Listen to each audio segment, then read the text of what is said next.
Good afternoon to everyone who has been participating in 3 days workshop on Red Hat modules organized by CSE Department SIRT under Sage University chapter. I would like to extend warm welcome on behalf of entire CS Department and Sage University to our today's speaker, Mr. Dalip Singh Baez sir. Welcome, sir. Thank you. Before proceeding further, we would like to show a small video of Sage University showing the trends, culture, environment of our university. Kush sir, please play the video.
Thank you, Kush sir. We are moving ahead. We are very much privileged to have Mr. Dalip Singh Baz, sir, a Red Hat certified instructor, as a resource person for today's session. He will be going to teach you the basic introduction about Red Hat, its features, its functions, and various modules. Mr. Dalip is a technical consultant in Red Hat Technologies with 13 plus years of experience. He has also an im- impeccable track record of being Red Hat certified instructor for Red Hat's clients across the Asia Pacific. A few of the accounts where Sir had been consultant and trainer are Vodafone, Deloitte, Barclay, Telstra, etc.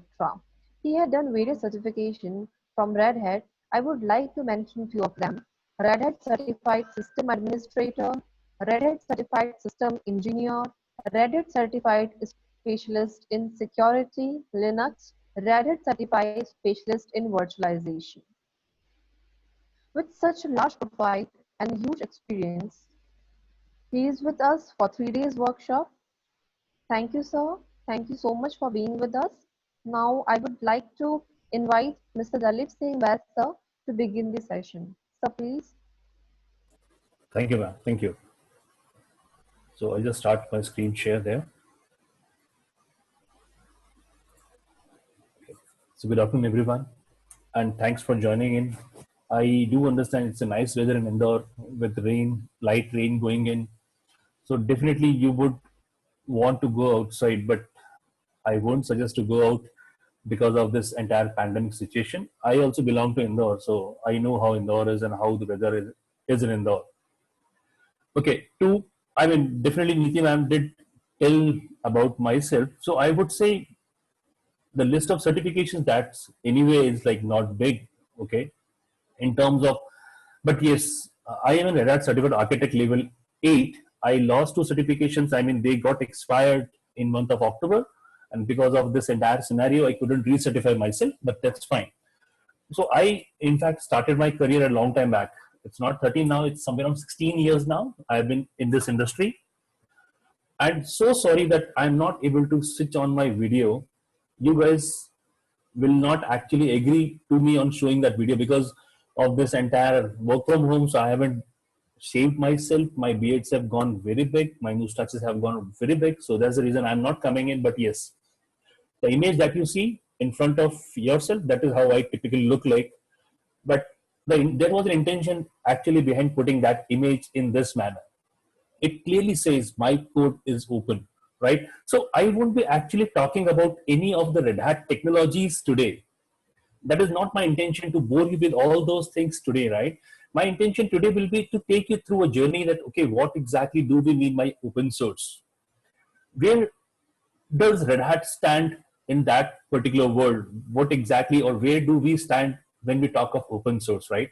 And what are the Red Hat certifications courses that you have available so that you can start your journey when you are in your graduation days, in your college days, other than enjoying the life, running across with all those traditional educational stuff that we have. We should also focus on professional knowledge gaining. So I will be taking you quickly through all of them, not very much in detail, but yes, I would want you guys to actually focus on what we are going to do in our next coming years when we are part of that college journey. Okay. So my agenda looks very thin. It's not that in depth in terms of anything proper technical. Agenda is what is open source? How do we define open source? What is the concept behind having open source? And what is the Linux contribution to open source community? Then moving on to what is Red Hat, right? Where does, or what are the offerings, what are the contribution from Red Hat to this open source community? Where do we stand? The different offerings that we have as part of Red Hat. So again, it's so big that I cannot cover all of them in the limited time we have. But yes, I'll give you some steps that you can actually go ahead as a very beginner level, and then you can take yourself ahead from there. And what definitely would be the importance of having yourself being Red Hat certified. Okay. So to give you a brief insight on how I started with Linux, okay, I started my career like some 16, 17 years back, typically as a developer. Same like you guys, I came into industry and then I realized that, in those days we didn't have such exposure. We didn't have people talking to us about, what are different avenues we have as part of industry. But when I went into industry as a fresher, that time I realized that other than writing those source codes, other than writing those codes across, I have so many things I can do. I definitely had inclination towards administration side. So during that period, when I got chance, I moved slowly towards administration side. I got certified on Windows Active Directory, Exchange Server, and all the Windows, because that time Windows was very prominent. Linux was something people were very reluctant to go into. The main reason was awareness, right? So the whole idea of this particular session is again getting that awareness in place so that we know, yes, it's not tough. we know what are the avenues I can follow from that point onwards. So some 9 or maybe 9.5 years back, when I was playing with Windows, one of my friend gave me a CD for Linux Mandrake. That time it was one very well-known distribution of Linux, and I installed it primarily to watch movies and uh, listen to music. It was very good for that audio video purpose. But yes, that is how I got started onto Linux, and since then it was all Linux for me. I started my career in Linux, and now I am with Red Hat for last 3 years. But even before joining Red Hat, I was a consultant for Red Hat. When I say consultant, that means I was consulting, providing solutions to the clients across the entire Asia Pacific. Asia Pacific, that means right from India till Japan, till Australia, right? So that is my domain.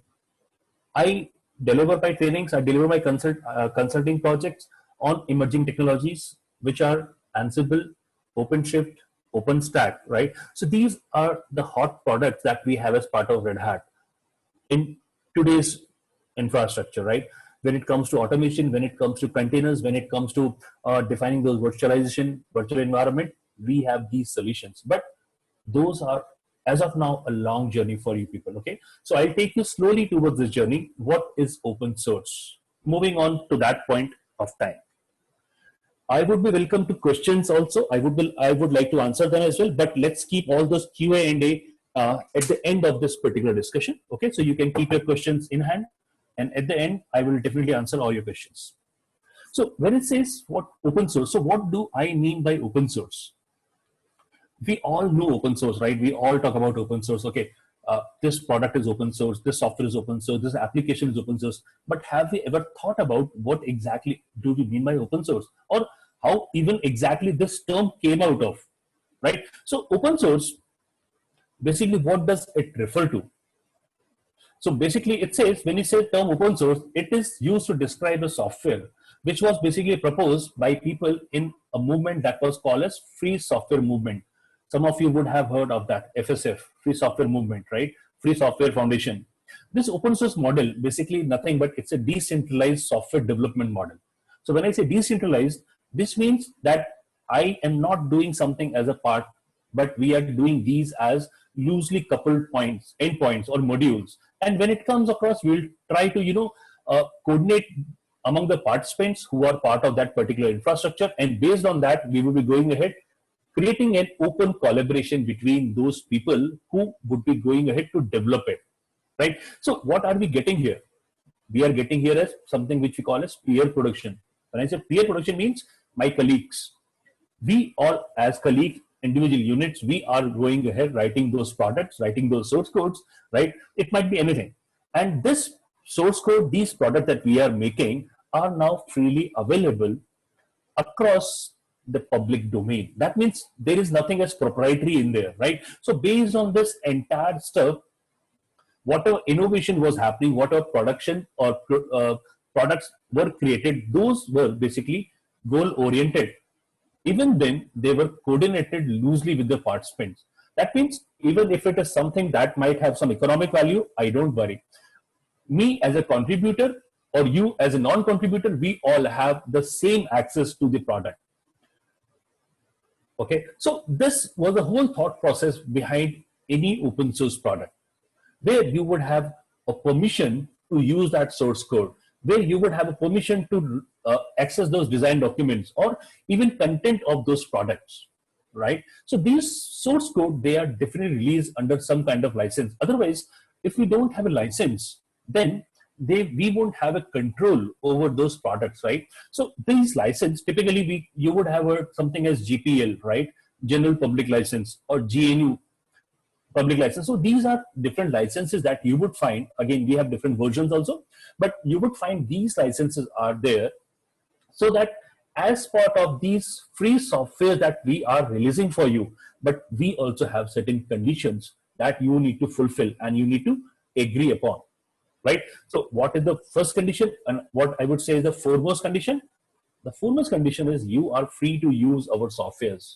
You are free to use the open source software, provided if you benefit from it, community should get benefit out of it. That means if you are going to use it, maybe you are going to extend it, you are going to add new things to it, fine, that's very good.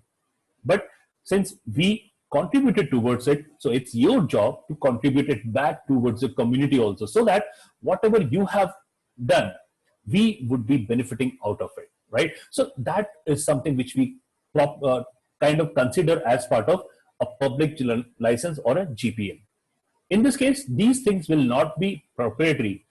You might find certain softwares which might be part open source, part proprietary. So it depends on the kind of product, it depends on the kind of community, it depends on kind of license that particular product is bound with. Okay, so in this case, whenever a license has been released, so the first thing we will understand is that, okay, what kind of license we have. And based on that, we can either use it, or maybe we might to contribute back to community or whatever it is. And where are these software hosted now, right? That would also be thing that, okay, fine, I have these softwares, but where are they available? Can I access them? Yes, you guys are already aware of it. You would be definitely going across to GitHub, where we have thousands of such projects, right? You have thousands of such repositories which are created as part of community effort. And there are n number of products which are available. The source code is rightly available there. You simply need to go there, create a fork out of it, do a clone, play with it, right? If you create something good, yes, that is what we want. If you create something good, please give it us back, so that now we can also benefit out of it, right? So that's the whole objective behind things in open source. Okay, now, even though it seems so small, right, that okay, fine, that's it. No, it's not just that's it, because of this openness, right, because of this particular availability to everyone, the softwares which are part of open source, I would say revolution, it won't be a wrong word here, right? Open source revolution, they always have a faster growth, they always have a faster distribution, and they always have faster development in those. The best example you guys can understand today is Android, right? Android, being an open source, is actually enjoying a comparative, a easy ride in the mobility world. Whereas Apple, which was more or less closed, Windows, it's gone, right? So because of Android being an open source, we have so many developers actively contributing towards it. And because of that, the faster rate of development, the faster rate of, I would say, release cycle has got so many new applications and features rolling out on daily basis, right? And that is the reason on your Android mobiles, you will be getting patches being released so frequently, right?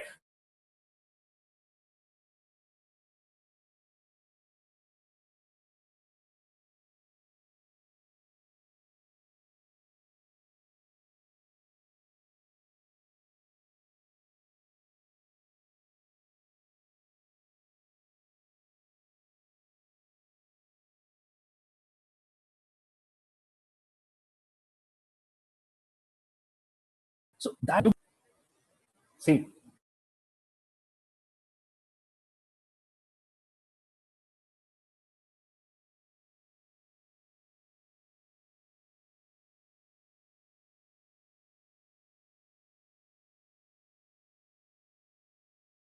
it's technology. So in this case, or maybe advanced to learn, because we maybe we can say, okay, fine, we are in college industry as of now, we haven't seen the industry, but we have so many senior people working on the industry on different projects. And if we download those source codes, if we download those things, definitely what we are getting to learn, right? What we are learning as of now as part of our education institute, we are seeing the actual industrial use case of that. We are seeing how those things are used in production, right? And based on that, now when it comes for our time, when it comes that, okay, now we are ready, we know how to improve on it. We know how to go ahead, make best of whatever we have learned. So open source is something that actually has moved the world to an entire different level. Okay, so open source software, OSS, you would definitely be hearing these terms a lot, right? In the current IT industry, this adoption rate for open source softwares has gone like anything. the top Fortune 500 businesses are all, most of them would be using open source software. I'm not quite sure if you guys all know, but yes, when Narendra Modi ji came as part of Indian government, the thing he said was, let's go across, try to find open source solution to whatever we have as part of e-governance, right? Because it gives us a lot of more opportunities, but it also saves things for us, right? In fact, if you guys read about research papers also, so Gartner and Forrester, that's again one of the research firm, they said, as per their study, they said open source is experiencing a greater market share of global enterprise software, while proprietary software adoption is reducing significantly. Best example again is Microsoft, right? You guys would definitely agree there that Microsoft at one point of time was the de facto software you would find in each and every laptop, desktop. Definitely, laptops were not so common those days, but yes, desktops, yes. Most of the systems you would have found Windows XP, Windows 7 was again an older version. That time it was not even launched. Windows XP, Windows 98, 95, and so on. That time Linux was kind of nowhere in the fray, nowhere to be found. Over a period of time, because of this open source implementation, because of, I would say, thanks to Ubuntu, right, we started using Linux as our desktop environments also. And that led to an entire stream being opened, an entire market being opened, where people thought, yes, we can do these with open source softwares also. I remember, as a small example, I was part of one of our organization earlier, and we started off with a project. So it was a big organization, a big steel industry, I would say, where we started as a project. We were running with, I think, I'm not sure about the licenses for MS Office, but there was a huge amount of MS Office licenses, which we were paying. Okay. And we were even paying the renewal fees for them. But as part of the project, we went ahead and educated our not just IT team members, but yes, the users also, that why not go across with some open source? Why not go across with LibreOffice, OpenOffice, right? And based on that, we saved like a huge amount there. So this is, I'm telling you based on my own experience, right? So the reason, motive was, the entire point of telling you this was that open source has got everything that you need. But with open source, what is supposed to be done? We have to give it back so that community can again gain from it. We get a momentum out of it, right? So you would find applications. When it says applications, it would be like database. You go across talking about content management. You talk about operating systems. You talk about mobile technologies, development tools. You will find open sources everywhere, right? If you want, I can give you an entire list of options, right? Applications that are available as part of your open source, right? So now, when we go across, we do a kind of compilation, we do kind of execution, and then the application runs, right? But this source code, as of now, I said this is source code. So do you have a source code for Windows? This, even though if I would have allowed you to speak up, you would have said no. There wouldn't have been any other answer to that. Do you have a source code to Oracle? Again, no, right? But if you want, do you want the source code for Linux? Yeah, it's available. I'll download it. See, right? Now, if I can download the source code and I know that particular language, so can't I read through it? Can't I learn from it? And can't I, if definitely if I have both those ideas, can't I modify it? Yes, I can do that, right? So this is the difference between having a source code which is open to you or having a source code which is not available as part of public access, right? So Linux source code is available. Linux kernel is rightly available. You want for MySQL, it is rightly available. So anything that has been developed as part of open source is available to you. Provided we know that language, provided we know that particular set of commands, we can actually go ahead and work with it. So that's the beauty of having an open source, whether it's application, source code, whatever it is, in place, right? And with this, what we get a complete liberty of using these things, right? So as I said, open source is everywhere. But me being a part of Red Hat, would be more focused on what it includes or what it kind of involves with us, right? So Linux, what is Red Hat? Red Hat is the biggest enterprise distribution of Linux as an operating system. But question is, then what is Linux? So I would say now, yes, Linux is operating system. We all know that Linux is operating system, but Linux was never an operating system from the very beginning. It was the kernel which was called as Linux. But over a period of time, this kernel grew so much in terms of functionalities, in terms of use case, that this kernel was started being referred to as operating system. And today it is correctly called as operating system, right? But Linux is basically a open source Unix-like operating system on Linux kernel. Now, this kernel was first released on September 17, 1991 by Linus Torvalds. You guys would have heard sometime back, we released the biggest kernel since, right, 5.18, 5.8, right? That was released by Linus Torvalds, right? So this kernel, you guys all know what is kernel, right? But this kernel is something which is, I would say, heart and brain of the entire operating system, your entire stack. This project, Linux kernel, is one of the fastest moving open source projects. And I would give you anything if you can, guys can guess the number of lines, the number of files this particular project has. This kernel project last year has got somewhere around 27.8 million lines of code, which is again part of a Git repository. In a year prior to that, this count was 26.1 million, right? So imagine within a year from 26.1 million to 27.8 million, somewhere around 1.7 million in a year. Imagine without this being open source, would that have been possible? Never, never, right? It would have taken ages for people to go across to that way. But because it was part of that open source generation, this came up, right? I'm not sure if you guys know systemd in it, if you have any exposure to Linux, but yes, in Linux kernel, we have a tool that initiates all our services for service management, which we call as systemd. That itself has got 1.3 million lines of code. Imagine, can that be done without it being open source, right? Now, Linux, we just talked about kernel, we just talked about its collaboration towards open source, but now, where is Linux being run? Where do I get Linux, right? So earlier, this was very much true. Okay, earlier this was very much true only for servers, but nowadays it's not so. Linux I find everywhere.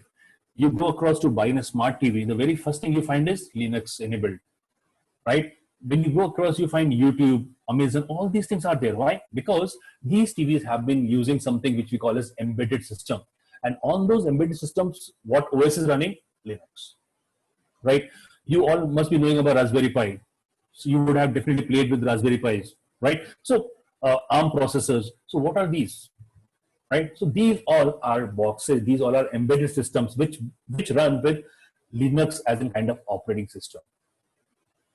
You have those routers. Okay, and the new generation cards, all the cards, they have at least 3 to 4 GB of softwares running.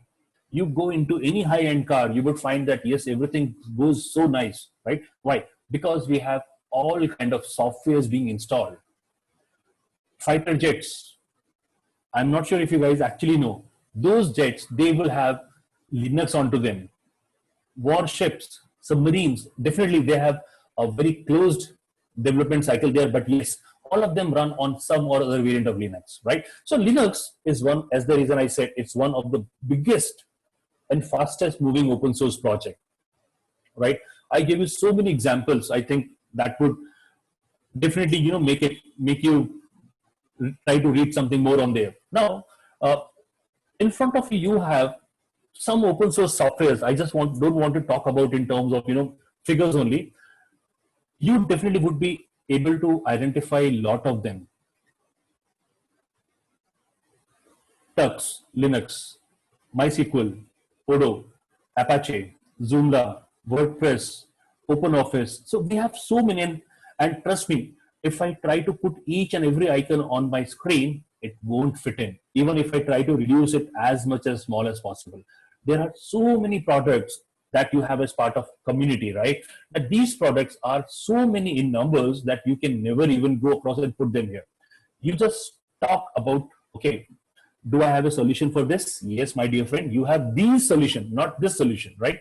So there's a difference in this and these. That means I have number of open source solutions for each and every product. Definitely agreed that I might not be at par with that closed solution, but yes, I might be very much near to that. Okay, we have everything that you need in a closed solution that we as part of an open source solution also, right? So I'll not take much of time here. I'll move ahead. This is one discussion I can go on the complete day. Right now, I just talked about something as part of open source here, and we also talked about something as a Linux. But where does Red Hat comes in? Okay, where do they find Red Hat at this particular point of time? Okay, so first of all, what exactly is Red Hat?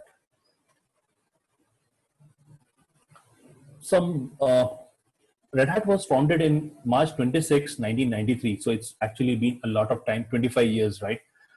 When we started off that journey, we got it. So from there, Red Hat has been contributing to open source projects from very beginning. And today also we contribute to more than 500 open source projects across different software stack, right? Which might be from the operating system, which is our RHEL, right? So you must have used CentOS or Fedora. So that is our community edition. That means for Red Hat Enterprise Linux, Fedora is our upstream project. That means as a community effort, we are contributing to that project, which everybody can use. This laptop on which my screen is being shared, that is again a Fedora laptop, right? I can very well use Red Hat, but since this is a community effort, I want to test new features which are released as part of community. So I also work with Fedora, right? So in such manner, we have an entire list of products which is available. So I would say it's not just a list of products, but it's a kind of entire portfolio where Red Hat gives us all those different softwares which are part of open. So that is the reason I have actually shared a link here. Our code is open, right? So what do I mean by this? Our code is open. Everything that we have as part of Red Hat is available freely to you, right? So we don't say that, okay, this source code is not available to you. That is rightly available because as part of your open source project, that source code is available. You go across, download that source code, and you want to do anything, go ahead, do with it. We won't stop you, right? And that was the intention when I showed you this slide also. It says my code is open, right? So this was the theme behind the summit we had this year in 2020. Because of this COVID pandemic, it was a virtual event. But yes, even then it was in the same manner how we celebrate our summit every year. This was celebrated in the same manner, right? Even being it's at a virtual event. Now this, my code is open. This means that I will be doing innovations. I will be doing collaborations, but these all innovations, these all collaborations will again be open source. Whatever I would collaborate, whatever I would innovate, that will go back to open source community. Okay, so you would have heard about something which we call as Kubernetes, right? You would have heard about Ansible, OpenShift. There are so many things where Red Hat is actively contributing to the open source community, and then we take it back from the community. That means we first create the things on open source as a project, and from there, once the project has been created or the product has been created, we take that product, we streamline it, we rectify it. If this bug, we patch it, and then we release it as an enterprise product for you. So that's the basic difference between any product that we have that you will find in open source or any product that we have as part of Red Hat. So if you say, I want to use Fedora, please go and do so. I want to use Red Hat, you are welcome. Now, what is the difference? Why do I pay if I get the same Fedora? Definitely, that is a question everyone will ask. So Answer this, I would actually go a step back.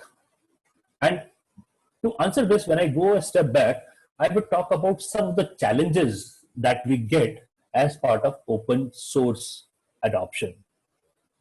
The very first answer to this question itself will be lack of vendor or dedicated support. So if you are using Fedora, right, or you are using any open source application software, now who is person responsible for it? It's community. So if something is wrong, who would take care of that? Community. But when? Do we have a timeline? No, because we all are open source enthusiasts. We work in our own domains, but no one is there to tell us do this and do that, right? So in case something is supposed to be rectified, who will do that? Definitely community. That is where Red Hat comes in. We say, yes, we as an enterprise provider to you will ensure that this product is up to the mark. These are things which we have tested. And if you need any help, we are right there to help you out, right? So legal issues, mapping to those licenses, vulnerability issues, software security, integration, skill availability, quality, accountability. So these are some challenges, but that is where Red Hat comes in. Red Hat pitches in and takes care of all such things which were not there as part of a open source. So we take that software, we rectify if there's a bug, we test it, right? And then we release it. And then it's not just release. For the entire life cycle, we are right there along with you. So that in case you need any help, we are there to help you out and support you, right? So that is the reason we call it as an enterprise product. Something which has been based, which has been created from an open source, but now it is available as an enterprise release for you to work. And that is the reason why RHEL or Red Hat softwares, Red Hat applications, Red Hat distributions, right? They are the one which is trusted across by Fortune 500 companies. Out of them, maximum of them would be using either RHEL or CentOS or maybe RHEL based variants for them, right? So you will find that is the reason Red Hat has got a very major stronghold in the community as well as in the enterprise. So if you see here, in terms of contribution, right, here Red Hat has got one of the major role here. After Google, Red Hat is the one which is doing a major contribution for you. Then if you see here, again, this was in terms of open source towards CVE, right? So what is CVE or what is RSA? Okay, flaws. So these are the bugs, these are the vulnerabilities which were identified in those software. Today, security is something which is very, very important, right? May it be anything. And that is the reason you guys would be, if you are actually following up those, news and channels, you would find, okay, this got hacked, this got compromised, this was attacked. Why? Because if we miss something on security, that thing will be compromised, right? So for us, security is prime. It is very imperative that whatever stack we have is completely secure as well. So we would be actively working to identify such vulnerabilities, and as and when they are found, they are immediately patched. So in terms of doing so, we are again leading the race, right? When it comes for doing a commit, see, in terms of commit again, right? After Google, it's Red Hat and Intel, right? So when it comes to kernel update also, we are leading the market. So it's there that Red Hat, as part of any technology that you see, will be the one who is leading the market. If you see this, this is the container market share that we have as part of Red Hat. So Red Hat is leading by 44%, much higher than any of the other competitors. Even though, yes, there are so many products in market, but we still lead the share in this manner. Like it's more or less nearly half of that, 44%, right? So, and this was just a small example about container market that we discussed, but it's not just container infrastructure or container environment that we are concerned about. We lead the market. Okay, so I don't want to bore you with the kind of marketing stuff. It's not marketing stuff that I'm telling you. This is from a pure technical point of view, I'm telling you, right? That why Red Hat is so important if we have to learn a technology, right? To learn a technology, Red Hat is important because it tells us or it gives us a lead over what is going in the industry. It gives us an edge if we go across with these things in our hand, with these knowledge in our hand. Okay, so trust me, I am an open source guy. I never say that okay, you get this certification or you, but what is important is knowledge, because knowledge will always help you, right?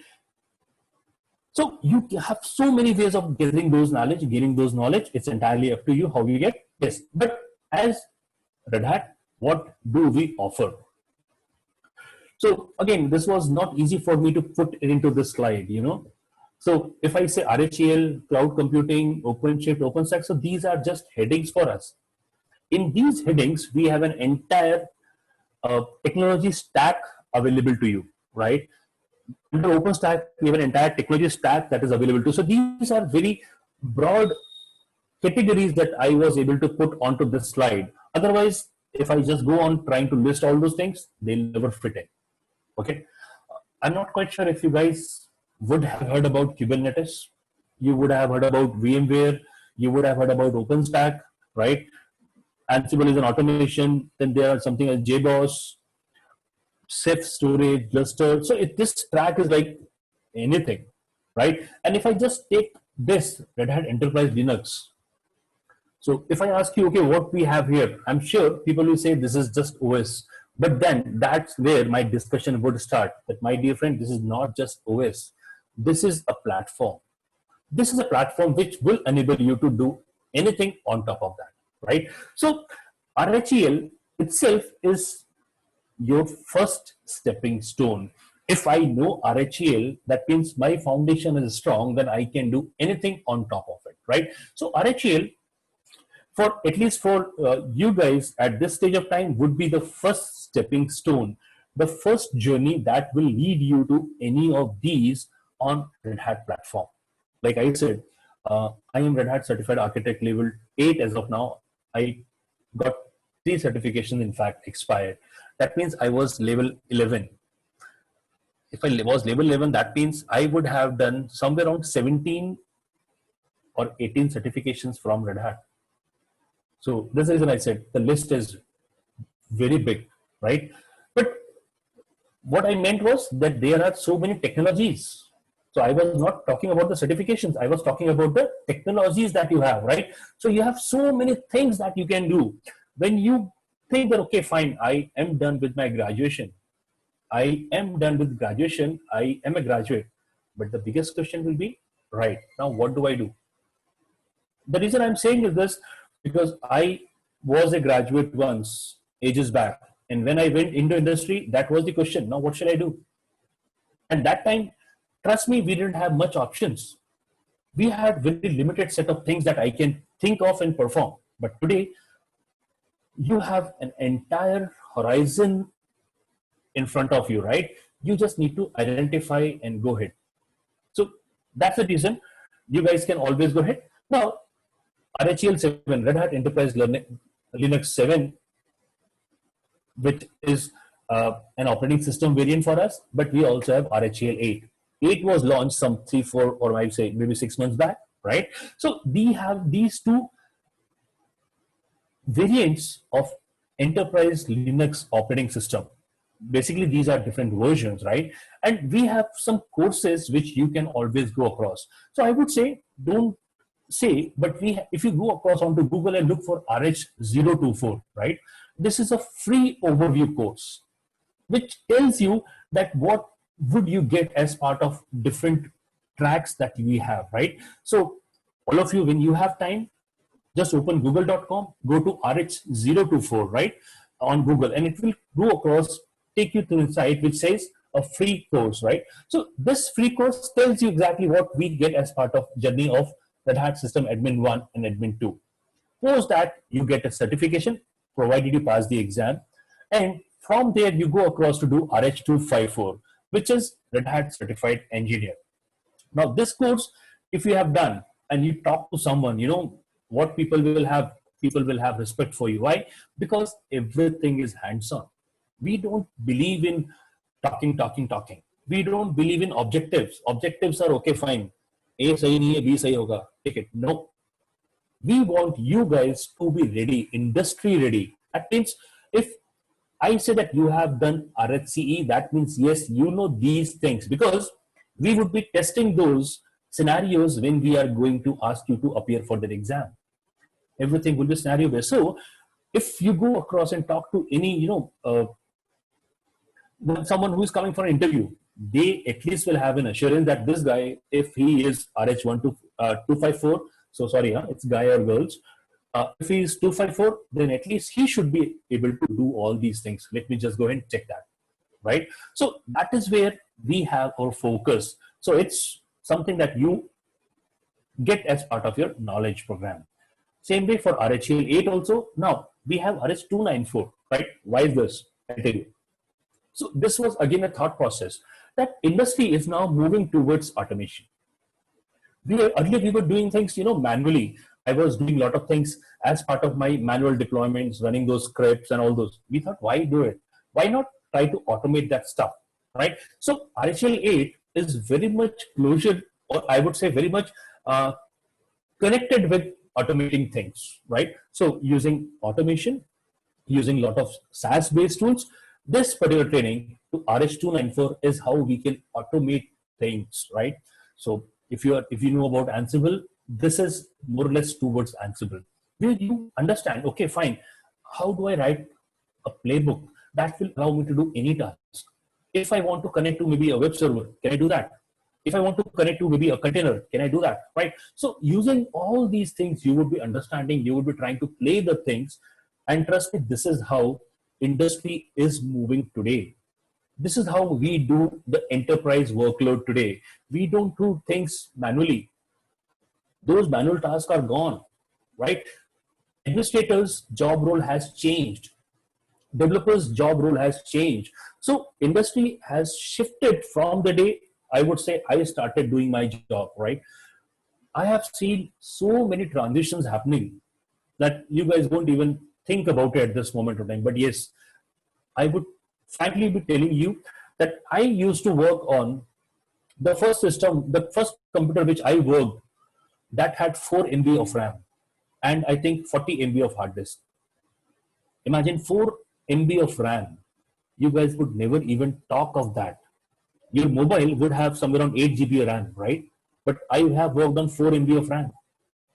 So I have seen those days, and today my mobile itself has got 12 GB RAM. But at that point of time, those ages back, it was unthinkable. I never even thought that this would happen, right? So over a period of time, I have seen so many transitions happening. And this is where the industry is now moving on. Okay, so we have these ways, and definitely as part of our RHA program, you have so many options available to you. You can connect to your faculty as well, to understand the things. And I am available in Indore. I am based, I would say, Indore is my hometown. So I would love to guide you guys. If you ever need any help, you can connect to your faculties and we can always be connected there. Red Hat has got so many ways that you can use to train yourself, right? And based on that, you can always explore yourself, means getting yourself confident on such technologies. Okay, everything is available as part of documentation, part of open source community. So welcome to open source community. I hope you guys enjoyed what we have as part of open source. So I have just given you some URLs here. Okay, these all URLs are rightly available on the internet. Okay, so these are public domain information. You can go to redhat.com or you can go to google.com and look for these course codes: RH124, RH134, 254 and 294, right? So these are simple course codes, but you will get a lot of information. So instead of that, try to start slow, step by step, and then move ahead, right? So I have taken enough of your time. I hope you guys haven't snoozed off, right? So if you are still awake, if you are still there with me, any queries, you can please put across. I would be happy to answer them.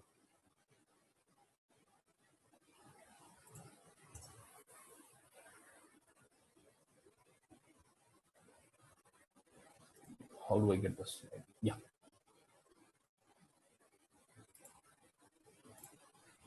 If anyone have any doubts, then you may write on the chat box. Chat box is open for all. Okay, so I have one question here from Mohit. I completed graduation with BCom Computer and Information Technology for last 5 years. I don't know which course I have to do after graduation. Now, Mohit, see, I won't be acting as a kind of counselor here, but yes, as a senior to you in the industry, I would advise that, my dear friend, better would be to first identify that what is your inclination, what is that you love, right? In IT, Linux is one such growing field that has got exposure, I would say, that has got tentacles into each and every industry. So I would definitely say you identify what is your interest, and based on that, you have so many things you can go across. Because if I say do this, and if you don't have interest, no point doing that, my dear friend, right? So it's you who have to decide what you want to go across. IT industry is so wide, so don't even go across that my friend is doing, I'll do that. No, don't do that. We have done that enough in our old days. Okay, so please try to identify what you need and then go with it. All the best, my dear friend. Sir, one question from the Suraj. Yeah. Can you tell me more about the CentOS? Yeah, so I was in fact reading that question only. So Suraj, CentOS is nothing but a kind of community distribution we have part of Fedora. Okay, so from Fedora, if you say CentOS, right, and if you go across and look for the full form of CentOS also, what does it say? Have you tried to see the full form of CentOS ever? Okay, no worries. So CentOS, I will tell you, when I say CentOS or Fedora, so Fedora is our upstream project, okay, and from there we get Red Hat and we get CentOS. So it is basically community enterprise operating system. That is what it makes it CentOS, community enterprise operating system. So it will always be that fine. Fedora is upstream, but if something has been tested, it is either released as an enterprise for Red Hat, and when it is released for community as an enterprise, that is CentOS, right? If I want to work on cloud data centers, which OS is better, CentOS or Fedora? Now, to make it very clear, Suraj, when it comes across for any enterprise, okay, and this is a mission critical applications we are running, we will never go with Fedora or CentOS, if you ask me, right? I would always say if it is production, if it is critical, it is Red Hat. But if it is something as a UAT, if it is something as my test dev, let it be CentOS. I don't mind. Okay, but it depends, right? I might have some startup also where I don't have much budget with me.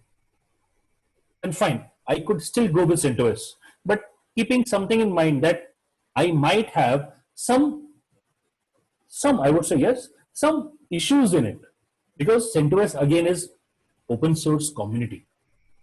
Okay, you got it?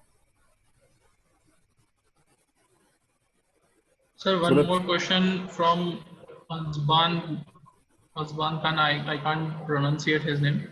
He's asking, sir, actually he wrote me in privately. Oh, okay, sure, please. He's asking why there are so many flavors in Linux. Very interesting question. Okay, so I'll tell you why so many flavors in Linux. I'm sorry I didn't get your name, but otherwise I would have created a distro right with your name also. Okay, Linux is open source. Anybody can download Linux source code and then go ahead, compile that. And so lot of time it happened that people wanted a specific thing rather than, going to install the things or maybe customizing the thing. So what they did was, let me go ahead, create one distribution which is good for this. You got my point? So instead of me taking one Linux or then installing those packages on top of it, getting it to some role, I said, we have a ready-made solution available for you, right? And this available solution will give you these functionalities. If you guys have heard about hacking, I'm not sure if you guys do some kind of hacking, whether it is destructive or constructive, but we have something as Kali Linux. So what is Kali Linux? A distribution of Linux which has been optimized, or I would say which has been created with all the possible tools which you would need to do such kind of, a defensive or offensive hacking. That is Kali Linux. Same way, you guys would have heard about Atomic Host, Core OS. What is that? that is an operating system, but it is a thinned down version of operating system which is there optimized to run containers, right? So that is the reason we have so many Linux variants. And in fact, there's a history. If you want, I can give you that entire history also. As of now, there are somewhere around 600 plus variants in Linux, out of which 400 plus have active development happening into them. So that's a huge number. If you say 400 are active projects on Linux, right? And the total count being somewhere around 600 plus. So Linux, in fact, came out of, if you guys know, Unix, right? So from Unix, that was part of System V, sysv we used to call. From there, and sysv was completely closed source. Unix still is closed source. So that time people wanted that this software should be made available to college students, university students, but that is back in 1970s, a very, very old time. But these guys who used to control Unix and sysv, they said, no, we don't want, we want it to be closed source, right? So that point of time, there was a gentleman called Richard Stallman who actually started with the project Free Software Foundation. This guy, he started sending, to all the community people that let's come across, collect our software that we have and create our own distribution. So they were able to create a lot of things, get a lot of things. But what they were missing was kernel. So till that time, kernel was not closed source or open source, that software couldn't be called as complete open source. That is where when Linus Torvalds created that small kernel, which was version 001 or version 01, I'm not sure, right? That was the first kernel which he wrote for his small Minix hard disk, right? And that was the first kernel that we had. Okay, so that is how Linux got up, and that is how people started contributing, creating their own flavors, own distributions. I hope that answers the question. Thank you.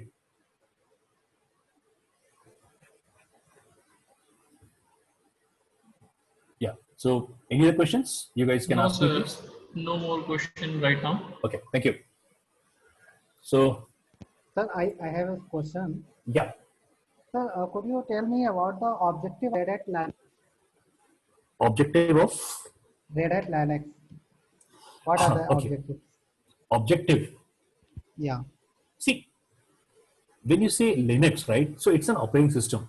What are the objective of an operating system?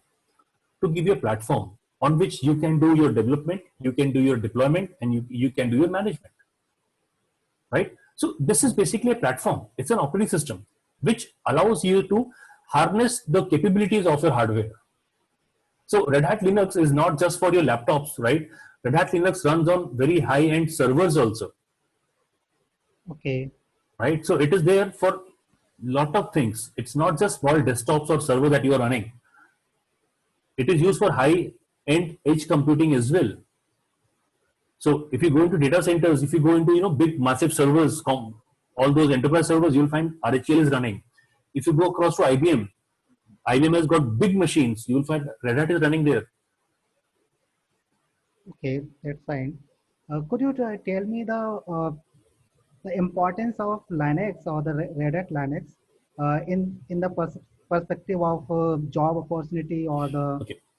See, I gave you quite a thing there in my previous slides, which clearly indicated that what exactly RHEL is and what is the market share we have as of now, which it definitely is more growing day by day. So definitely I would say if you are, I would say, no, I won't use the word aware. I would use the word if you know their stuff, right? That means if you know the technology, you are certified in technology, then definitely you will have edge above other people.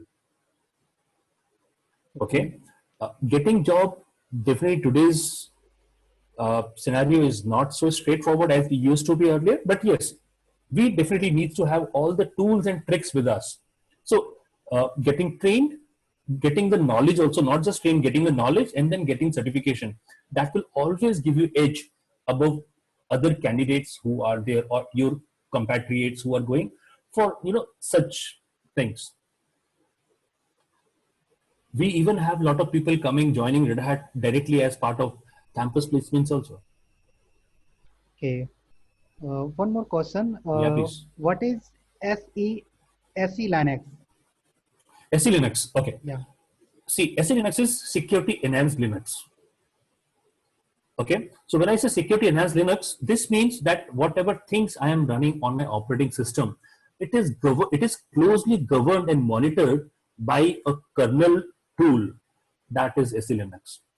So if a process has to run, if it has to bind to a particular port, if it has to write to a file or folder, everything will be governed by that particular component, which is SE Linux. So if you want, I can go on for SE Linux for days on. I don't mind. But this is in just a one line. Okay. Full form is security enhanced Linux. Okay, one more question is, while installing the Apache, what is the web port used to serve the web pages?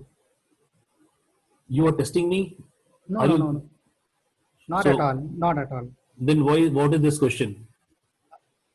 On the point of student point of view. Yeah, that's what I'm saying. So have you actually gone across, checked a configuration file ever? Yeah, of course.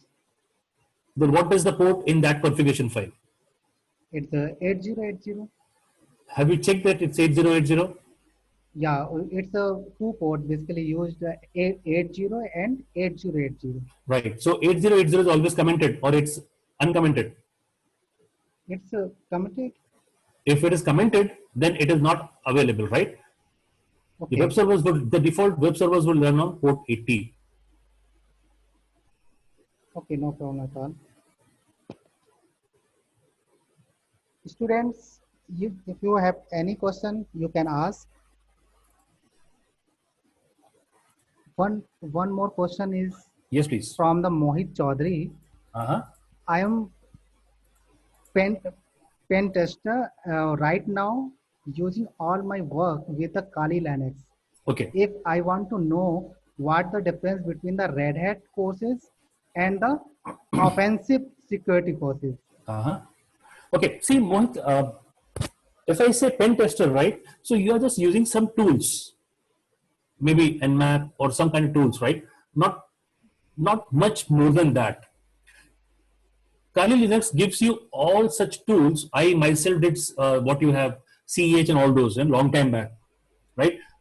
But when I run those, Kali Linux gives us all those tools, and what I learn is just to use those tools. I never understand, or I never get into things that why it is happening and how it is happening, right? Whereas if I go across and talk about RHEL codes, we go from that point that, okay, if I'm running Nmap, so what exactly do I mean by Nmap?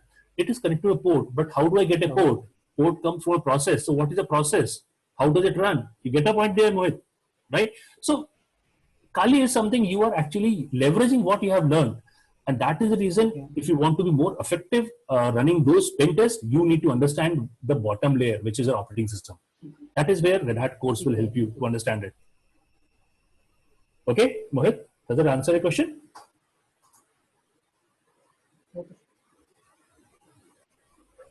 Welcome, Mohit. Okay, so I'm not sure who asked this web server question. So when you run Apache or any web server, the default port for web servers will always be 80. We can modify our web servers to run on any port, and since we would be running multiple web server instances on the same server, definitely these servers will not be running on port 80. It cannot, right? Once I have already used a port, it cannot be reused for other process to be bound. It will give an error. So in that case, we would have multiple ports created for multiple web in whatever we have as a part of initiatives there on that particular server. Yeah. So any other queries, guys, before we close this session? Anyone have any question? Okay, I think there is no more question. Okay. Right. So I'll just wind up this session. Sure. Thank you so much, Deep sir, for your valuable time. And today's session is wind up. Thank you so much. All participants must be fill your feedback form to get the certificate. Question?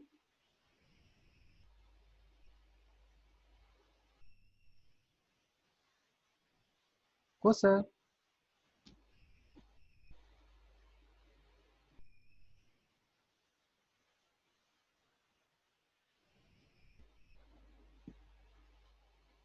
Hello, Kush sir, are you there?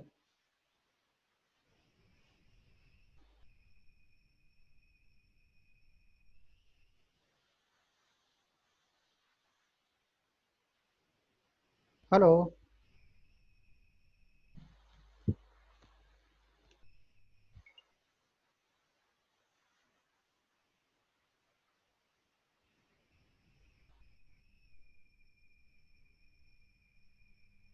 All the participants, because today we have 2 hours session, but due to some issues, it will wind up on 1 hour session.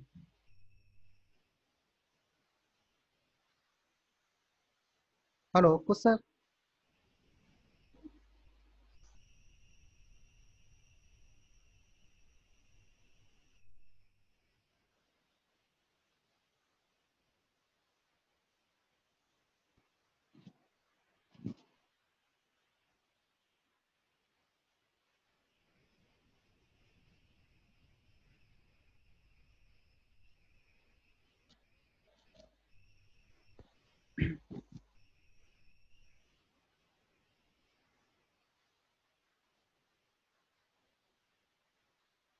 Hello sir, session को wind up कर दीजिए।